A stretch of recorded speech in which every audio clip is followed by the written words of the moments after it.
महाराष्ट्र में इन दिनों सियासत में तूफान आया हुआ है। और हो भी क्यों ना, एक ही पार्टी के अंदर इतने विभीषण हो और पार्टी कोई कार्रवाई ना करे। भला ऐसा कैसे हो सकता है? ये इसलिए कहा जा रहा है क्योंकि महाराष्ट्र विधान परिषद चुनाव में जमकर क्रॉस वोटिंग हुई। कांग्रेस के कई नेता ऐसे हैं जिन्होंने बीजेपी नेताओं को जिताने में मदद की। अब इसको लेकर पार्टी कड़े एक्शन के मूड में है। कांग्रेस नेता और विधानसभा में नेता प्रतिपक्ष विजय वडेट्टीवार का बड़ा बयान सामने आया है। उन्होंने कहा है कि क्रॉस वोटिंग की आशंका के कारण महाविकास अघाड़ी की ओर से तीसरा उम्मीदवार लड़ाया गया। उन्होंने कहा कि विश्वासघात करने वाले विधायकों की पहचान हो गई है और तीसरा उम्मीदवार भी इसीलिए लड़ाया गया। जानकारी के मुताबिक महाराष्ट्र विधानसभा में हुए एमएलसी चुनाव में एनडीए के महायुति गठबंधन ने 11 में से 9 सीटें, जबकि इंडिया गठबंधन की बात की जाए तो उसके 3 प्रत्याशियों में से सिर्फ 2 को ही जीत मिली। इसके अलावा ये भी चर्चा है कि कांग्रेस के 7 से 8 विधायकों ने क्रॉस वोटिंग की है।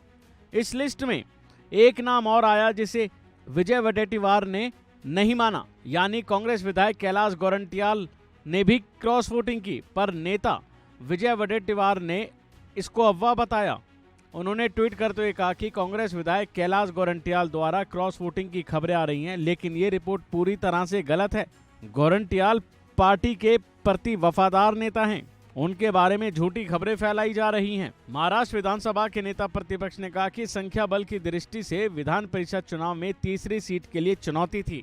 छोटे दलों को साथ लेकर महाविकास अघाड़ी आगे बढ़ी थी, लेकिन चुनाव के दौरान अघाड़ी के कुछ विधायकों पर शंका थी, इसलिए तीसरे उम्मीदवार को लड़ाया गया। उन्होंने कहा कि कांग्रेस को 5-6 विधायकों पर पहले से ही डाउट था, पहले से ही उन पर शक था। कांग्रेस ने उन विधायकों पर नजर रखी थी। इतना ही नहीं, इस बारे में नाना पटोले की तरफ से पहले ही बयान सामने आ चुका है। उन्होंने कहा था कि ये पूरा प्लान था। महाविकास अघाड़ी के पास 64 ही विधायक थे। तीसरे उम्मीदवार के लिए 69 विधायकों की जरूरत थी। तीसरे उम्मीदवार के लिए मुकाबला कड़ा था। अघाड़ी के पास 2 ही कैंडिडेट का कोटा था। इसके बावजूद तीसरा उम्मीदवार खड़ा किया, ये पहचानने के लिए कि आखिर पार्टी में गद्दार कौन है। जो रिजल्ट आना था वही आया। हमने कुछ अपने एमएलए पर डाउट किया। ये विधायक पार्टी के सिंबल पर चुनकर आते हैं। पिछली बार भी इन लोगों ने गड़बड़ी की थी, लेकिन उन पर कार्रवाई नहीं की गई। उन पर विश्वास रखा।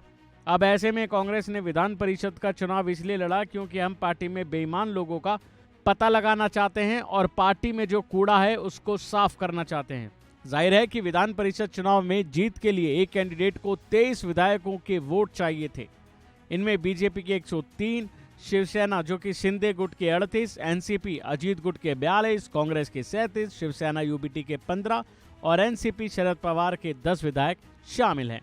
अभी के लिए फिलहाल इतना ही। खबरों में बने रहने के लिए देखते रहिए वन इंडिया हिंदी।